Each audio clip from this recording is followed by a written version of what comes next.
afternoon, or good evening wherever you are in the world, and welcome to the Stelmo Show. So, this stream is going to be a little bit different than the other streams because we're probably not going to be doing a whole lot of running.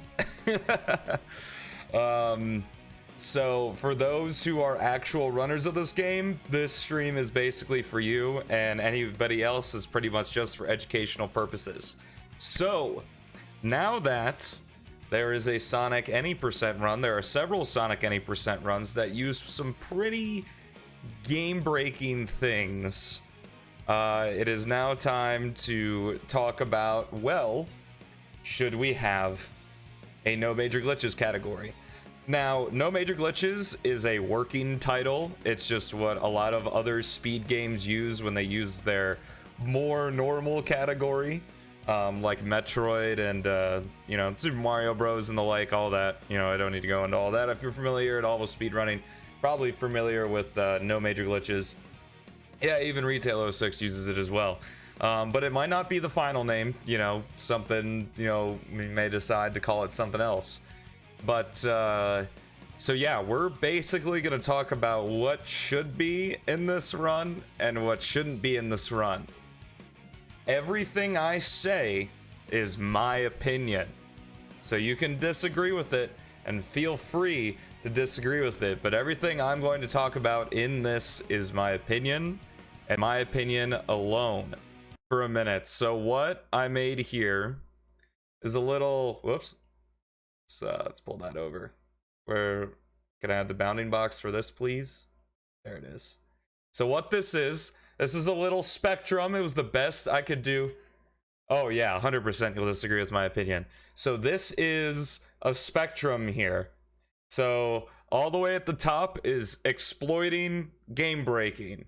All the way at the bottom is understanding the mechanics of the game. So obviously exploiting game breaking, like clipping through stuff, you know, and the like, and I'm gonna add stuff to this spectrum as we go through this stream. Understanding mechanics, knowing at the beginning of Kingdom Valley you can jump to the right and make it farther in the level, you know, that kind of thing. Yes, I agree. And what I'm talking about here with roof launches, Mach Speed section, you can use the speed of Mach Speed Sonic and the slope of any of the little roofs on the boardwalks to fly.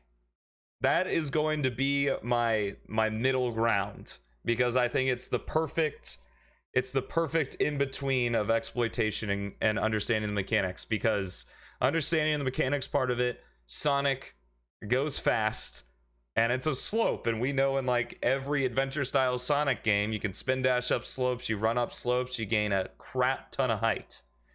However, should we be able to do it? Probably not. Probably not, but it's really cool, so it's still in fact, it was omitted and then put right back into the game after a little bit of coercion from the community by Chaos to put roof launches back in. Yeah, and that's another thing, I am not accounting difficulty. I don't think difficulty is a good measure of what like should be allowed and what shouldn't be allowed. I want it to be more based on what are we actually doing in the game. You know, the any % has nothing, you know, is no holds barred. So again, No Major Glitches. It's in quotes in the title because it's not the final. It's not, nothing's final here. This is our first day trying to figure this out. I just want to walk through this and try to figure out what we're doing here. So let's go ahead and start in Wave Ocean. Obviously, I think that clipping through a kill plane at the beginning of the stage should not be allowed. I don't think any clipping through collision, through terrain, or anything should be allowed. What's up, Vertex? Welcome. So obviously in No Major Glitches we would play through Wave Ocean as normal. Obviously this trick right here where we go up and off the roof here is literally a roof launch. So we're just not Mach Speed Sonic, so we obviously would do it. Head chops are smooth. So yeah, see, that's an interesting thing. That's an interesting thing because I would put head chops in the same category as, I don't want to jump ahead at all because we're going to talk about like the actual like glitches like near the ends, like high jumping, double homing attack, like double input glitch, hedge hops, that kind of thing. One of the big things is bomb flips. Bomb flips logically make sense, right? You're throwing the dummy ring bomb and then doing a tailspin, which on every other object in the game, like enemies or item boxes or something, if Tails does a tail spin, he gains height off of it, like the magnetic bars or something like that. So I think it is like, it's not I think the glitches like high jumps and head chops and the bomb flip, I think they're not like all the way up there, but they're pretty high up toward the exploitation and game breaking, because these are just glitches that were obviously clearly not intended. Like, it was clearly not intended by Chaos to be able to do this with Tails. And plus, it allows us, however, to do this glitch, we are not passing or going over any invisible walls or doing anything. We're just using the fact that we can move infinitely with Tails to hit the trigger. I don't know what was going on with the loop there.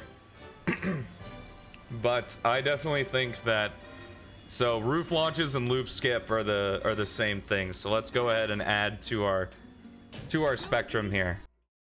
So moving on to Dusty Desert. I don't think we need to worry about Dusty Desert because there's literally nothing. We don't do any clips. We don't do anything crazy there. So we can just go ahead and skip Dusty Desert. White Acropolis. All right. So, as some of you were probably guessing, the big trick we need to talk about is tail skip. Now, I'm gonna go back on what I said kind of, because I lied and wasn't fully thinking of what I was saying yesterday. I wasn't gonna talk about tail skip yesterday during yesterday's stream because I was going to wait to talk about it until today's stream. So, for those who don't know what tail skip is, normally what you have to do in White Acropolis is you have to go that way and you go all the way around and you switch to Tails and you spit out right here. But what we do in the speed run instead is we use the homing attack. Now the homing attack on these searchlights, I don't know if it's a glitch or if it's something Chaos intended to do. I believe you can do this in retail as well.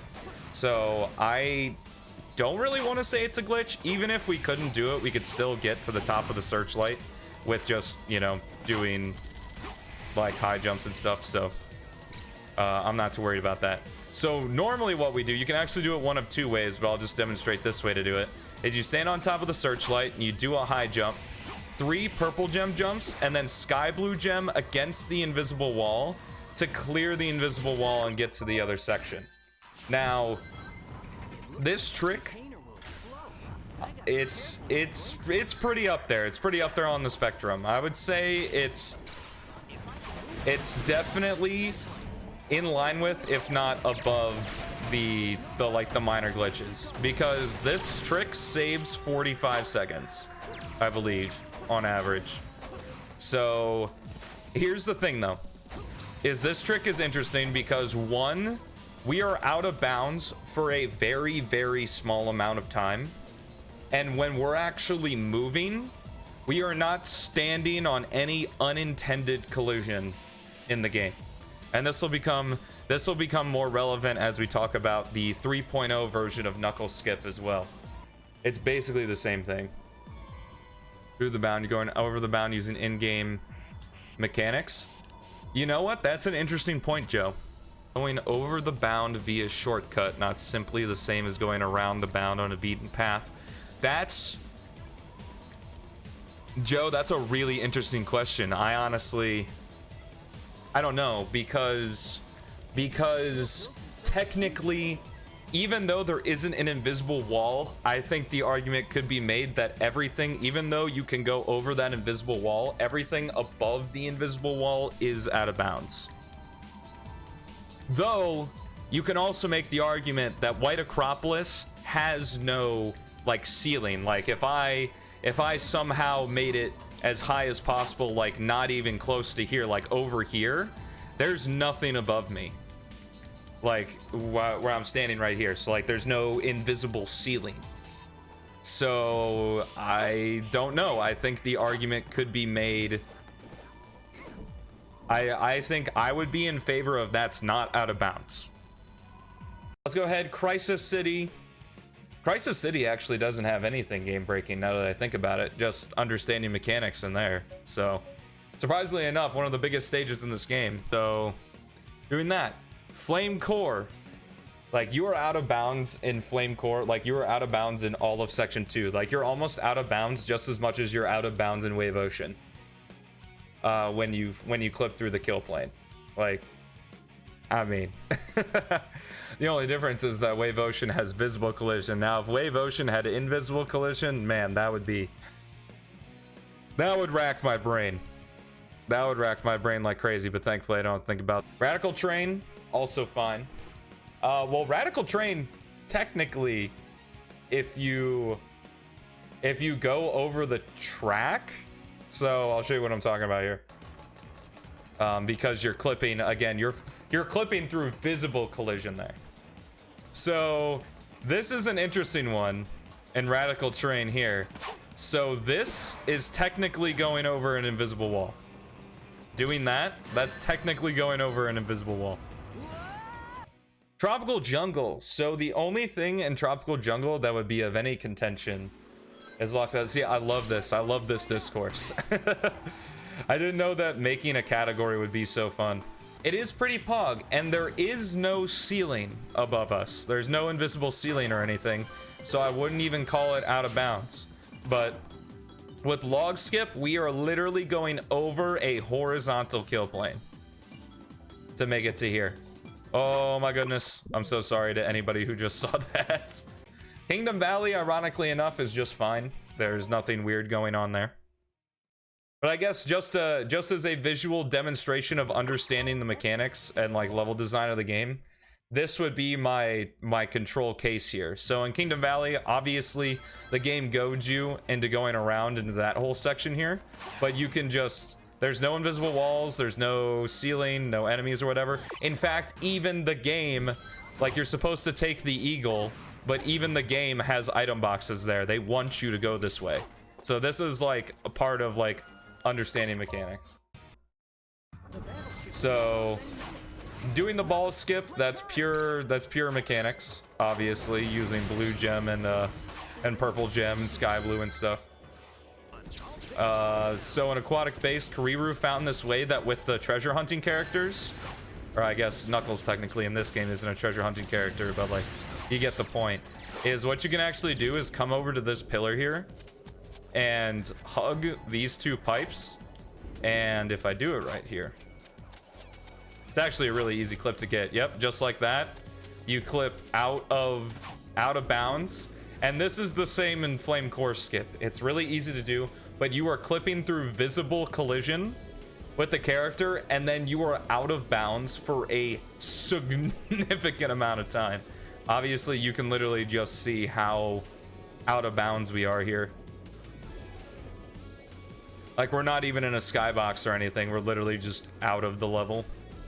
If you're on the YouTube, you can click right here for the previous video, right here for the best video for you, and up here to subscribe. Thank you all so much for watching. Have yourselves a fantastic rest of your day, and I'll see you in the next one.